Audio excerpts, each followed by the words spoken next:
Šteta je također oko 12 milijardi kuna, a odnosi se na zalihe plina i nafte koje su INA-ine zalihe plina i nafte vrijedne su oko 30 milijardi kuna. Međutim, napravili smo za jedno uže, kraće razdoblje što je time napravljeno štetu za hrvatski proračun.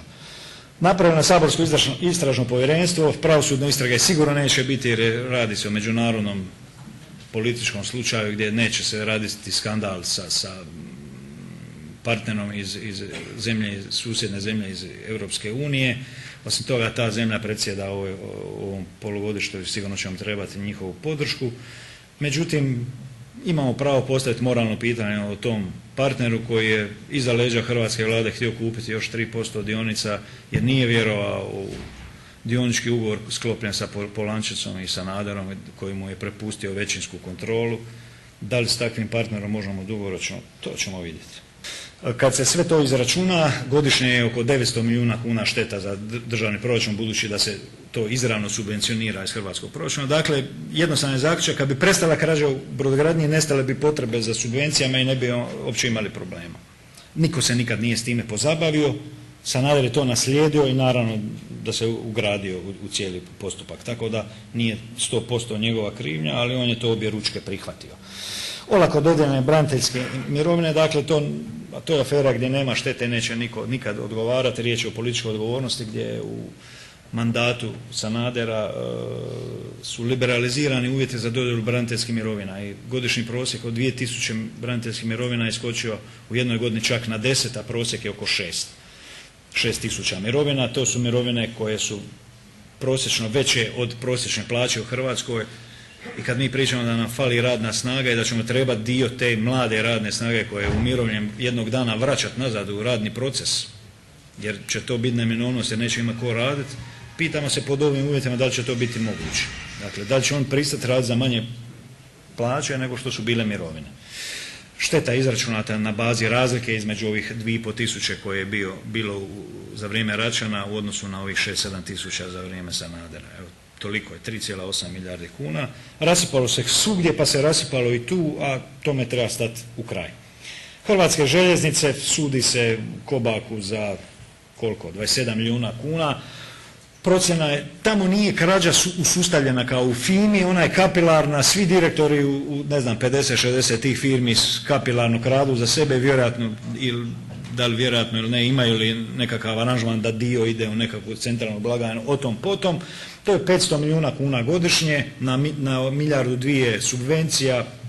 Obično kad je nekakav natječaj za direktore željeznica javlja se 100 ljudi, pa evo, ja mislim da ova brojka objašnjava zašto. I u to se nije se ušlo restrukturiranje željeznica i taj se sustav u vrijeme Sanadera urušio.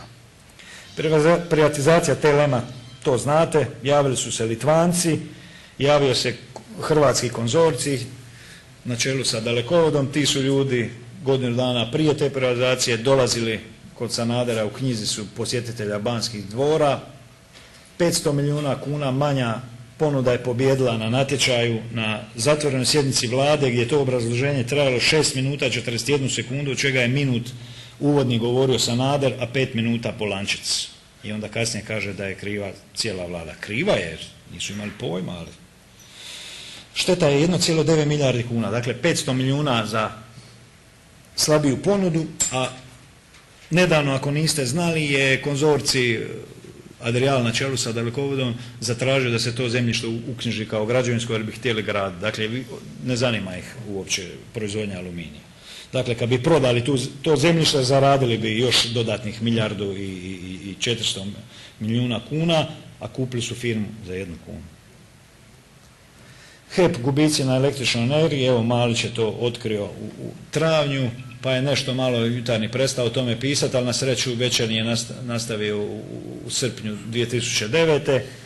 Otkrilo se 1.400.000, ovog časa je u razmatranju pred pravosuđem 600 milijuna kuna za TLM Aluminij i za Dioki 6 milijuna.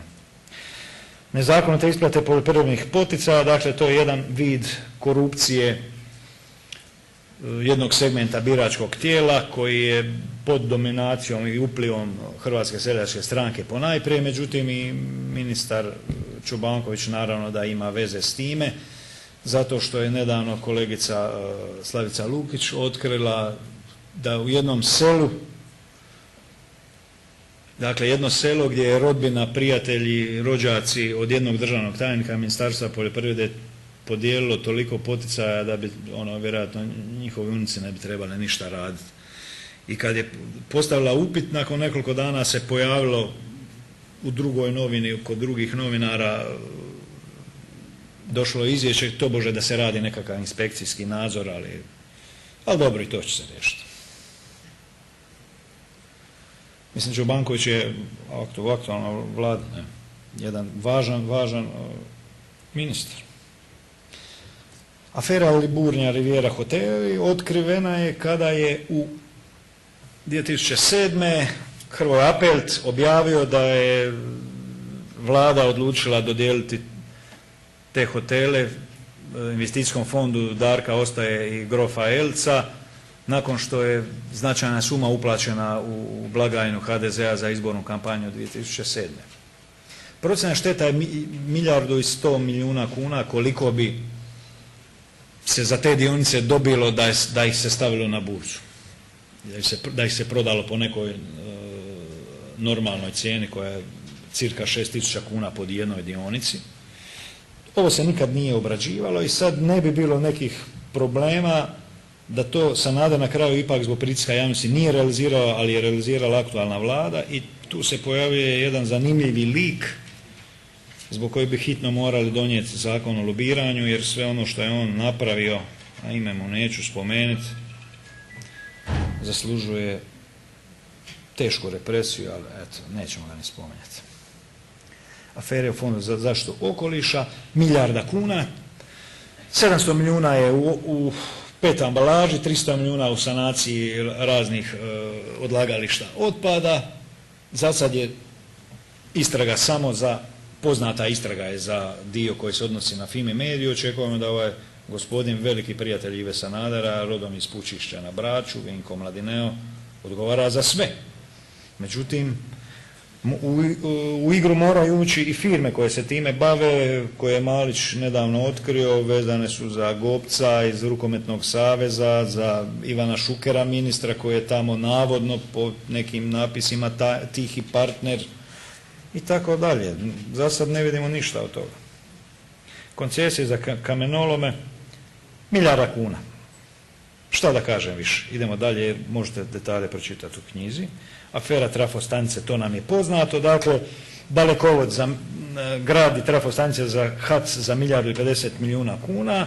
Onda i HAC u jednom trenutku kad nema para za platiti Kalmetinu prodaje iz čista mira HEP-u, iako nema zakonske osnove, za 300 milijuna, da bi se HEP našao u čudu da raspolaže imovinom koja po procjeni vrijedi samo 150 milijuna kuna. Gubitak je ukupni 900 milijuna kuna, od čega je 600 HAC, a 300 na HEP. Evo kako je to lijepo izvučeno iz naših državnih firmi. Koncesija na radijske frekvencije, dakle, Mislav Šutalo je zanimljivo. On vodi neke svoje privatne ratove sa nekim direktorima u Hrvatskim telekomunikacijama, u što nećemo ulaziti, vjerojatno ima subjektivizma, međutim čovjek je otkrio još 2006. da Državno vijeće za dodjelu telekomunikacijskih koncesija nije naplatilo dovoljnu koncesiju koliko je trebalo naplatiti. Nikad nikakva istraga nije poduzeta, čovjek jako se razumije u to i bilo bi jako lijepo da se to i procesuira. Sunčani Hvar, sve znamo šta se tamo dogodilo, nekako javno partnerstvo se naknadno se saznalo da je riječ o običnoj prodaji.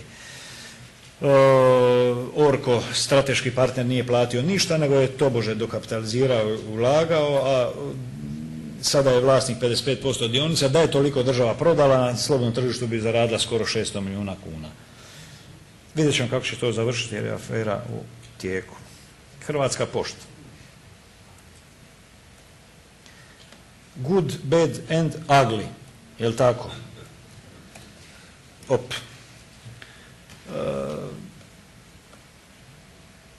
Aktualni ministar telekomunikacija tolerira 6 godina postojanje konkurentske firme državnoj firmi koja obavlja posao koji je definiran kao monopolska usluga javnog operatera. Vi znate, 2013. pošta prestaje biti monopolist u dodjeli pisama i Europska unija je svojim direktivama propisivala da ta usluga do tada ostaje javnom operateru, on mora, jer obavlja uslugu na cijelom teritoriju, mora zaraditi neki novac koji će uložiti u modernizaciju da bi se nakon 2013. mogao sa privatnom konkurencijom tući na slobodnom tržištu. Firma City Express, sad je City X, cijelo vrijeme obavlja tu uslugu unatoč. Dakle, imamo spregu kontrolnog tijela koje je slalo svoje nalaze ministarstvu koje nikad nije ništa poduzelo. Imamo Ratka Mačeka koji je cijelo vrijeme ispred HDZ-a bio zadužen za tu firmu. Čovjek je slobodan, iako je radio ono isto što i Mladen Barišić. Eto, čovjek se smije, vidimo kako je to. I doveo čovjeka iz Daruvarske pivovare da to sve radi.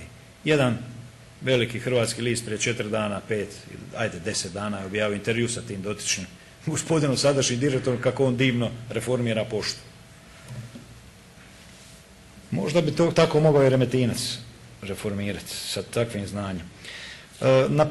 Samo jedna rečenica, na plinovodima se događalo slično kao na autocestama, tamo je 5 milijardi kuna investicija bilo u razdoblju Sanadera.